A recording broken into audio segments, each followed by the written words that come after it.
तो गाइस मैं हूं अंकित और आप देख रहे हैं रेसलिंग फैंस नेटवर्क। शुरू करते हैं भाई अपनी बातों को हम लोग सबसे पहले आस्का से। तो आस्का का रेसलमेनिया मैच हो चुका है रिवील भाई, एंड सुबह में वीडियो नहीं आई थी बिकॉज भाई सुबह में कोई न्यूज़ वगैरह थी नहीं। एक न्यूज़ पे क्या वीडियो बनाऊं मैं 2 मिनट की, पैसे भी नहीं बनते उस पर।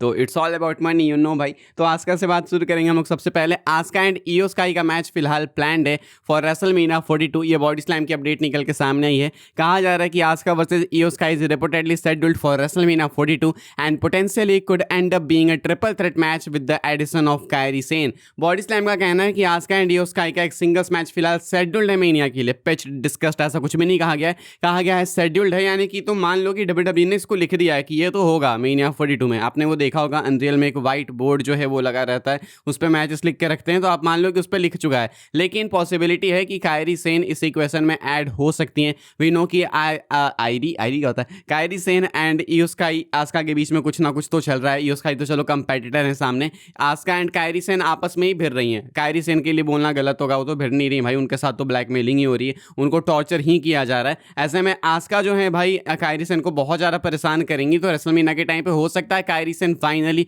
टर्न करे, कुछ तो करे, मतलब जस्टिस लेने की कोशिश करे। तो ऐसे में इनका मैच रेसलमेनिया के लिए फिलहाल डब्ल्यूडब्ल्यूई वाले शेड्यूल करके चल रहे हैं। आस्का इयो स्काई कंफर्म मान लो आप। इसमें एडिशन आपको देखने को मिल सकता है कायरी सेन का, एंड जब ये एडिशन हो जाएगा तो आपको कायरी सेन ऐड होते हुए देखने को मिल सकती है मैच में, ट्रिपल थ्रेट बनते हुए मैच देखने को मिल सकता है। आगे बढ़ते हैं भाई, हम लोग बात करते हैं अगली अपडेट के बारे में जो कि कोडी रोड्स को लेके। एंड कोडी रोड्स ने क्या खुद को एक्सपोज कर दिया है। I mean this is not the first time, Cody Rhodes does this every time, हमेशा का ही है इनका, अब तो आदत सी लग गई है। रोमन ने जो बोला था पॉलिटिशियन, गलत थोड़ी ना बोला था। कोडी रोड्स ने कल 2 इंटरव्यूज दिए एक्चुअली। एक कॉम्प्लेक्स के साथ बात करते हुए कोडी कहते हैं कि उनका कोई भी प्लान भी था ही नहीं रेसलमेनिया के लिए। कह रहे हैं कि मैंने तो कोई प्लान भी बनाया ही नहीं था, मुझे ये टाइटल कैसे भी जीतनी थी, एंड वो इसीलिए बिकॉज मुझे एक बार आदत लग चुकी है रेसलमेनिया मेन इवेंट की, तो मैं बिना रेसलमेनिया मेन इवेंट किए रह ही नहीं सकता। Cody Rhodes says he had no plan B for WrestleMania 42, saying he has now developed a taste and addiction for the WrestleMania main event spot and would have considered it a failure if he was not part of it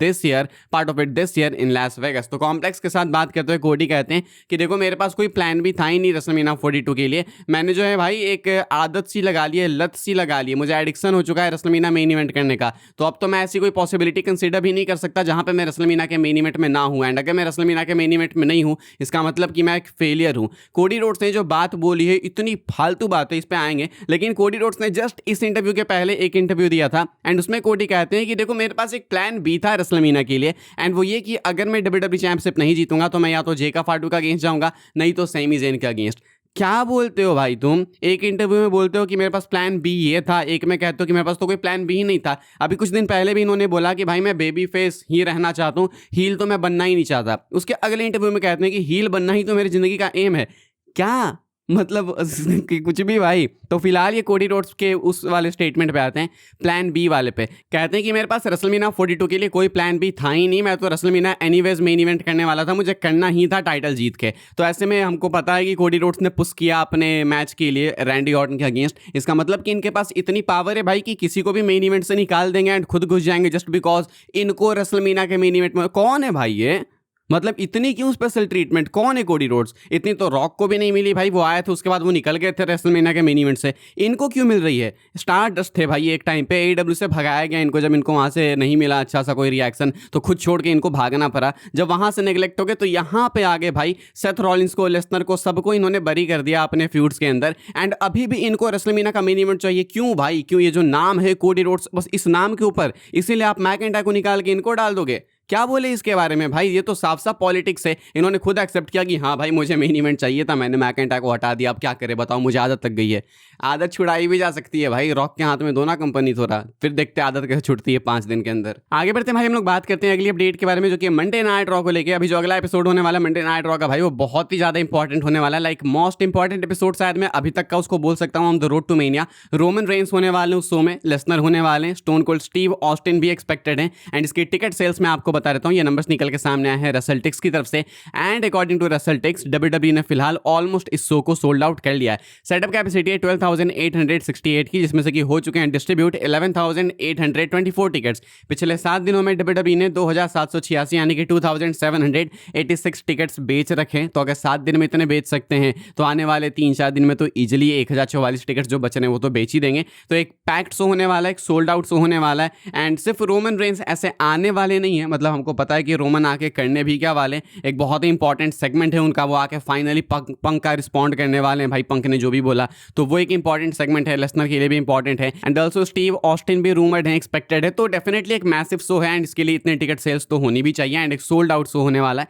तो बहुत ही अच्छा मजेदार show एक फिलहाल buildup होते हुए दिख रहा है। आगे बढ़ते हैं भाई, हम लोग बात करते हैं जूलिया की। जूलिया का मैच रेसलमेनिया के लिए भी कह सकते हैं हम लोग कि ऑलमोस्ट कंफर्म हो चुका है। मैंने आपको कल ही परसों अपडेट बताई कि Julia versus Tiffany versus Jordan grace, ये मैच रेसलमेनिया के लिए पिच किया गया था। लेकिन जॉर्डन ग्रेस फिलहाल अब इंजर हो चुकी है, तो वो तो इसी क्वेश्चन से आउट हो चुकी है। लेकिन अभी भी जूलिया एंड टिफनी स्टैटन का यूएस टाइटल मैच फिलहाल शेड्यूल्ड है फॉर मेनिया। कहना है बॉडी स्लैम का कि इनका मैच आपको देखने को मिल सकता है रेसलमेनिया में। जूलिया डिफेंड कर सकती हैं अपनी title against Tiffany Stratton. I think ठीक है, एक मिड टाइटल फ्यूड के हिसाब से देखो तो ऐसा नहीं है कि आपका कोई अटेंशन ले है, एंड लेना भी नहीं चाहिए to be very honest. Like mania में इससे ज़्यादा मैसिव मैचेस होने चाहिए जो कि हैं। एंड फिलहाल जूलिया टिफनी स्टैटन का मैच कंफर्म ही मान सकते हो आप लोग रेसलमेनिया 42 के लिए। अपनी आखिरी अपडेट हम लोग कवर कर लेते हैं। एंड भाई WrestleMania 42 is actually in a big problem. भाई इनके टिकट्स नहीं बिक रहे हैं। डब्ल्यूडब्ल्यूई के हालात अब ऐसे हो गए कि अब फोन कर करके लोगों को बोल रहे हैं कि आप हमारे टिकट्स खरीदो। तो ये कल परसों इंटरनेट पे चीज़ सरफेस हुई, बताया गया कि डब्ल्यूडब्ल्यूई वालों ने काफ़ी लोगों को फ़ोन करा, कॉल करा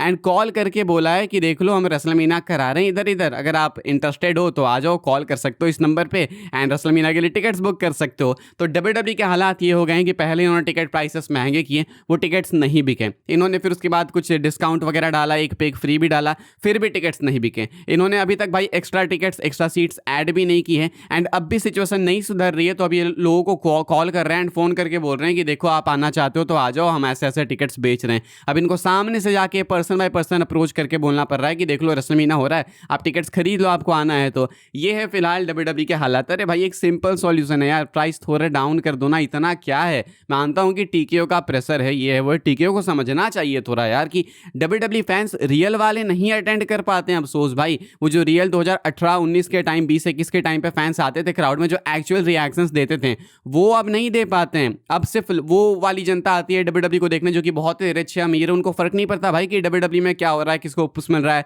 किसको ओवर पुश मिल रहा है। वो बस just for the sake of the show वो वहाँ पे अपीयर होते हैं सेल्फीज एंड फोटोज लेने के लिए एंड बस थीम सॉन्ग्स गाने के लिए। वो जो रियल ऑडियंस थी जो कि क्रिटिसाइज करती थी, बू करती थी, अलग अलग तरीके से चैंट्स करती थी, वो अब क्राउड नहीं आती है। वो तभी आती भाई जब डब्ल्यूडब्ल्यूई वाले टिकट प्राइसेस डाउन करे, तो एक्चुअल फैंस जो आईडब्ल्यूसी के स्मार्क्स बोलते हैं वो अपीयर होंगे शोज में भाई, तभी ये ओवर पुश्ड सुपरस्टार्स कंट्रोल में आएंगे। अदरवाइज महंगे टिकट्स बेचोगे, अमीर ज्यादा आएंगे भाई, उनको फर्क नहीं पड़ता तुम किसको कैसे बुक करो, वो तो बस सेल्फी फोटो खिंचाने आए हैं, दैट्स इट। तो ये है फिलहाल कंडीशन रेसलमेनिया की, डब्ल्यूडब्ल्यूई वाले टिकट्स नहीं बेच पा रहे एंड कोई लेटेस्ट अपडेट आई नहीं है टिकट सेल्स को लेके। आएगी तो मैं आपको दिखा दूंगा, लेकिन आप देख ही सकते हो फोन करके इनको अपने टिकट्स बेचने पड़ रहे हैं, ये हालात है फिलहाल भाई। इस वाली वीडियो के लिए यही सारी अपडेट्स थी। आई होप्स आपको इन्फॉर्मेशन मिली हो तो वीडियो को लाइक कीजिएगा भाई लोग, शेयर कीजिएगा एंड सब्सक्राइब कीजिएगा चैनल को, ताकि आने वाले टाइम के अंदर आपको और भी सही डब्ल्यूडब्ल्यूई के अपडेट्स वगैरह सबसे पहले देखने को, जानने को मिलते रहे। फॉलो कर सकते हैं आप लोग मुझे इंस्टाग्राम एंड ट्विटर पर, लिंक आपको मिलेगा डिस्क्रिप्शन में। ज्वाइन कर सकते हैं व्हाट्सएप चैनल को, उसके भी लिंक डिस्क्रिप्शन में। मिलूंगा मैं आपसे अगली वीडियो में जल्दी ही, तब तक के लिए good bye, thanks for watching.